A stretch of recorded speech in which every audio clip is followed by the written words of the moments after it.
Hi, I'm Katie and welcome to Vibe Feature Friday. Today I'm going to walk you through how to use our Lasso tool feature. Let's head over to the Wild West to get started. So the Lasso tool can be found on the toolbar menu here. It's about midway down. It looks like a circle with a bunch of dotted lines. So what I love to use this feature for is to move anything around that I've drawn by hand. So this is really helpful if you want to lasso something and then move it to another part of the canvas.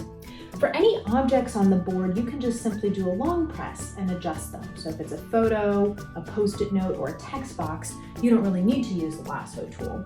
But the Lasso tool can be helpful if you want to move a group of objects to another section of the canvas. I really find this to be helpful. You can also use the Lasso tool and copy and paste, or use it to delete something.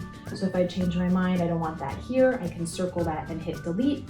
And if I want to copy this or cut it over to another part of the canvas, I can use the cut tool.